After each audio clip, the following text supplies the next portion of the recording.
ಕೆಂಪು ಮೆಣಸಿನಕಾಯಿ ನಂಬಿ ಬಳ್ಳಾರಿ ರೈತ ಕೆಟ್ಟುಬಿಟ್ಟಿದ್ದಾನೆ. ಮೆಣಸಿನಕಾಯಿ ಸಂಗ್ರಹಿಸಿಟ್ಟಿದ್ದ ಬಳ್ಳಾರಿ ರೈತರು ಕಂಗಾರಾಗ್ಬಿಟ್ಟಿದ್ದಾರೆ.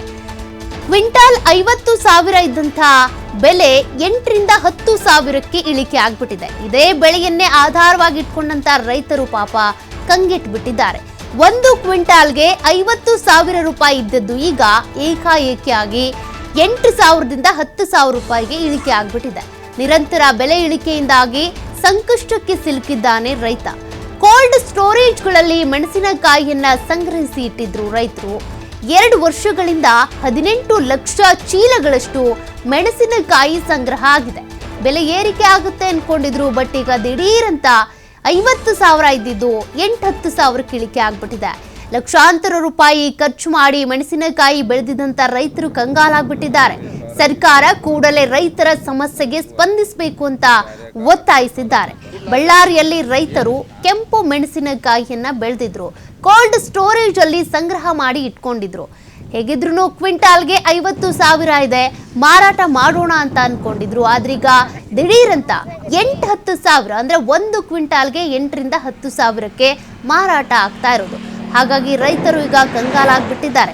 ತಾವು ಇನ್ವೆಸ್ಟ್ ಮಾಡಿ ಬೆಳೆದಂತಹ ಬೆಳೆ ಈ ರೀತಿಯಾಗಿ ಬಹಳ ದರ ಕಡಿಮೆ ಆಗ್ಬಿಡ್ತಲ್ಲ, ಹೇಗೆ ಮಾರಾಟ ಮಾಡೋದು? ಇಷ್ಟು ಕಡಿಮೆಗೆ ಮಾರಾಟ ಮಾಡಿದರೆ ನಾವು ಎಷ್ಟು ಖರ್ಚು ಹಾಕಿದ್ದೀವೋ ಅದು ಕೂಡ ವಾಪಸ್ ಬರಲ್ಲಲ್ಲ ಅಂತೇಳಿ ರೈತರು ಕಂಗಾಲಾಗ್ಬಿಟ್ಟಿದ್ದಾರೆ. ಈಗಾಗಲೇ ಸರ್ಕಾರಕ್ಕೆ ಒತ್ತಾಯಿಸಿದ್ದಾರೆ.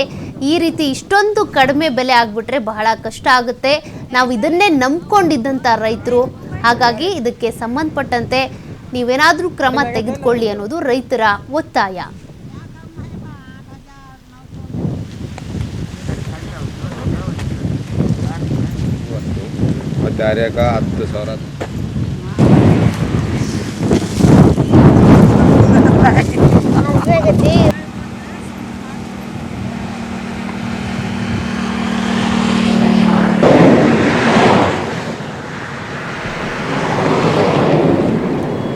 ಮತ್ತಷ್ಟು ಡೀಟೇಲ್ಸ್ ಕೊಡ್ತಾರೆ ಪ್ರತಿನಿಧಿ ಸಿದ್ದು. ಈಗಾಗಲೇ ಬಳ್ಳಾರಿಯ ಜನರು ಮೆಣಸಿನಕಾಯಿಯನ್ನೇ ನಂಬ್ಕೊಂಡಿದ್ರು, ಅದರಿಂದ ಒಳ್ಳೆ ಆದಾಯ ಬರುತ್ತೆ ಅನ್ಕೊಂಡಿದ್ರು. ಬಟ್ ಈಗ ಬೆಲೆ ಇಳಿಕೆ ಆಗ್ಬಿಟ್ಟಿದೆ.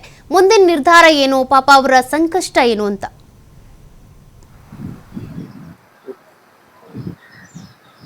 ಬಳ್ಳಾರಿಯಲ್ಲಿ ಕೆಂಪು ಮೆಣಸಿನಕಾಯಿ ಬೆಳೆದಿರುವಂತ ರೈತರು ಈಗ ಸಂಕಷ್ಟಕ್ಕೆ ಸಿಲುಕಿದ್ದಾರೆ ಅಂತ ಹೇಳ್ಬೋದು. 2020-23ನೇ ಸಾಲಿನಲ್ಲಿ ಈ ಮೆಣಸಿನಕಾಯಿಗೆ ಬಂಗಾರದ ಬೆಲೆ ಕೂಡ ಆಯ್ತು.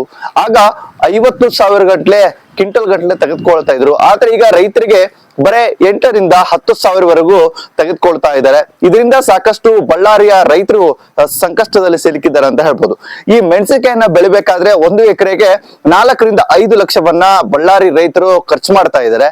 ಆದ್ರೆ ಈ ರೈತರು ಸಂಕಷ್ಟಕ್ಕೆ ಯಾವ ರೀತಿ ಸಿಲುಕ್ತಾ ಇದ್ದಾರೆ ಅಂದ್ರೆ, ಸರ್ಕಾರ ಮುಂದಾಗಿ ಇವರಿಗೆ ಒಂದು ಬೆಂಬಲ ಬೆಲೆ ಕೂಡ ಕೊಡ್ತಾ ಇಲ್ಲ ಮತ್ತು ಅದನ್ನ ಖರೀದಿಯನ್ನ ಕೂಡ ಮಾಡ್ತಾ ಇಲ್ಲ ಅಂತ ಹೇಳಿ ರೈತರು ಕೂಡ ಆರೋಪವನ್ನ ಮಾಡ್ತಾ ಇದ್ದಾರೆ. ಸದ್ಯ ಒಬ್ಬೊಬ್ಬ ರೈತ 50ರಿಂದ 60 ಕ್ವಿಂಟಲ್ ವರೆಗೂ ಆತನ ಜಮೀನಲ್ಲಿ ಮತ್ತು ಕೆಲವೊಂದಿಷ್ಟು ಕೋಲ್ಡ್ ಸ್ಟೋರೇಜ್ ಗಳಲ್ಲಿ ಆ ಮೆಣಸಿನಕಾಯಿಯನ್ನ ಕೂಡ ಹಾಗೆ ಇಟ್ಕೊಂಡಿದ್ದಾರೆ.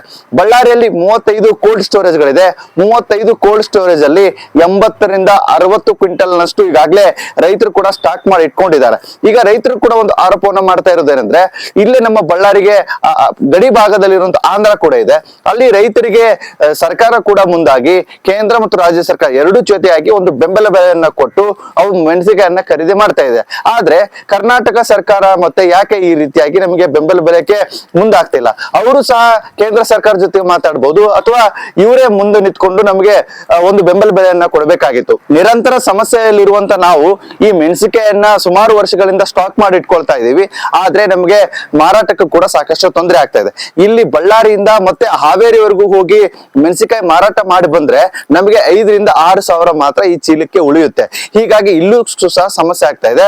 ಒಂದು ಬೃಹತ್ವಾದಂತ ಕೋಲ್ಡ್ ಸ್ಟೋರೇಜ್ ಕೂಡ ಇಲ್ಲಿ ಮಾಡಿಕೊಟ್ರೆ ಇದುವರೆಗೂ ಕೂಡ ನಾವು ಇಲ್ಲಿ ಮಾರುಕಟ್ಟೆಯಲ್ಲಿ ಮಾರಾಟ ಮಾಡ್ಲಿಕ್ಕೆ ಕೂಡ ಅನುಕೂಲ ಆಗುತ್ತೆ ಅನ್ನುವಂಥದ್ದು ಕೂಡ ಇದೆ. ಆದ್ರೆ ಈಗಿರುವಂತಹ ಕಾಂಗ್ರೆಸ್ ಸರ್ಕಾರ ಕೂಡ ರೈತರ ಬೆನ್ನಿಗೆ ನಿಂತ್ಕೊಂಡು ರೈತರ ಬೆಳೆದಿರುವಂತಹ ಮೆಣಸಿನಕಾಯಿಗೆ ಒಂದು ಬೆಂಬಲ ಬೆಲೆ ಮತ್ತು ಸ್ವತಃ ಸರ್ಕಾರವೇ ಮುಂದೆ ಬಂದು ನಿಂತ್ಕೊಂಡು ಈ ಮೆಣಸಿನಕಾಯಿಯನ್ನ ತೆಗೆದುಕೊಂಡಲ್ಲಿ ರೈತರ ಜೀವ ಕೂಡ ಬದುಕುವಂತ ಆಗ್ಬಹುದಾಗಿದೆ.